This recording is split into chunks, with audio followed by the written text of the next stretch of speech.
Tom Horn is back with us today with a brand new book. And Chris Putman. Yes. Chris. Together again. Yes. On the Path of the Immortals. Now that sounds intriguing right there, Tom. But I think we're on the same path that they are at the Cern Collider. They want to make contact with the immortals. We're kind of warning that the Earth is going to make contact with them, and it's not going to be pretty. This thing will be revving up to the most powerful experiments ever conducted on the face of the Earth. They are literally going to accelerate hundreds of millions of protons inside of the tubes that you can see there behind us to just beneath the speed of light. Then they're going to compress them down to a human hair's width, and they're going to collide as many as 600 million particles per second. This has never happened on Earth before, unless maybe it was when God spoke and brought all these particles together the first time around.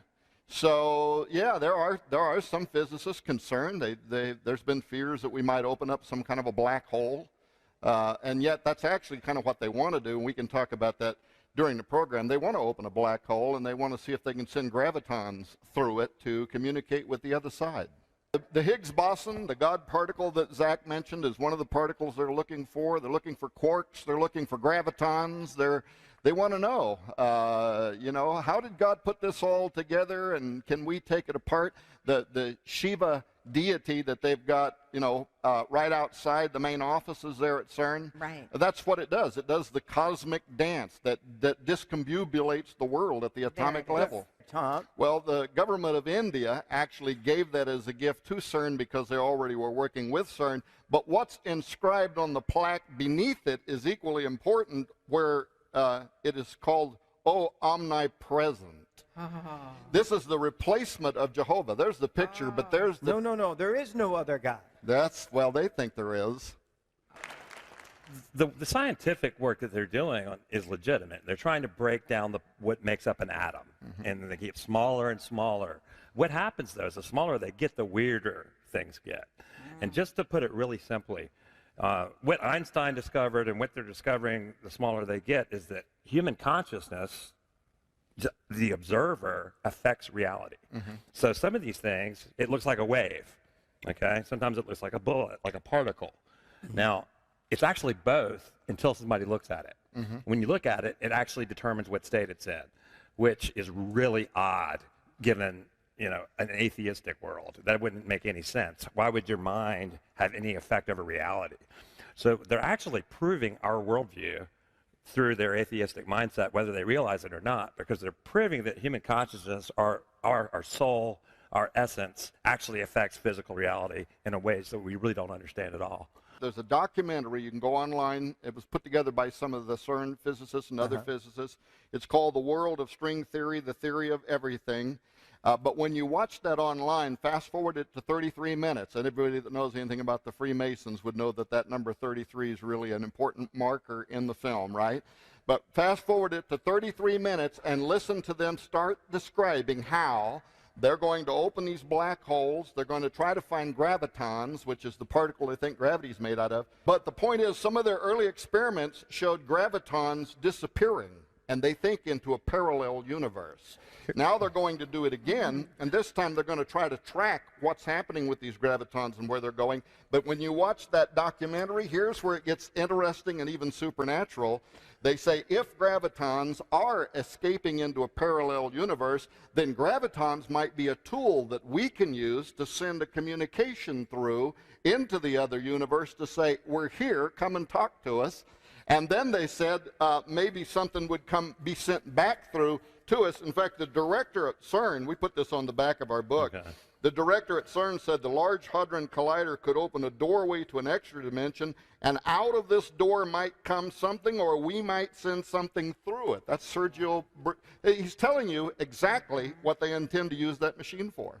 That's what they're trying to do, verify a parallel reality. Now, the word Babylon, it translates as a gateway to heaven. So it's not just like a tower. Some people might even say it was a staircase, but really it seems to me something more along the lines of a portal to an extra dimensional reality. So we're thinking, we live in three dimensions that we see, and they would say the fourth dimension is time. Perhaps there are other three-dimensional, they call them brain worlds. So this would be a membrane that we're on. There's another membrane, which is entirely another three-dimensional universe apart from ours. But gravity communicates between them. That's why they're using gravitons as the method of detection. Dr. Mose is the Navajo Nation's third-generation medicine man and oral historian.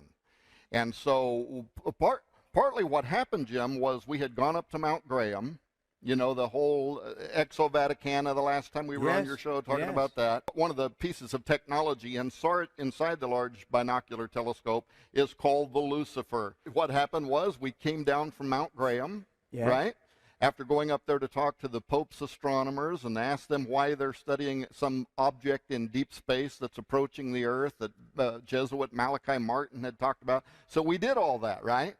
There's something approaching the Earth. Yeah. So we come down off the mountain and we send our book to the typesetter and it's off to the printer and we think, well, okay, we've solved the mystery, right, of what's going on in Mount Graham. And then we get contacted by the Apache by a member of the Apache Nation who wants us to know that he heard us on the radio, he saw us on TV, and we have missed probably the biggest piece of the puzzle.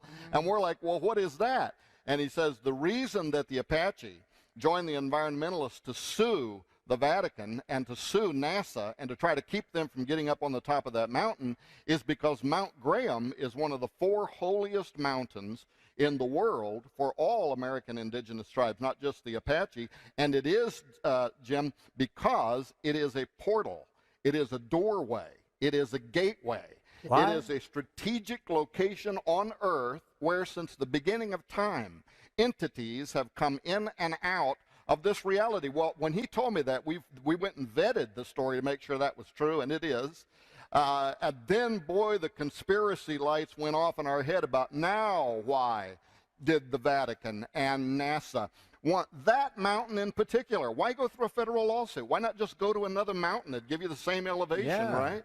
Why go through this whole lawsuit? You got to get the governor of the state of Arizona has to go to bat for you. And then their own Jesuit says they went there because they're watching something that is approaching the Earth.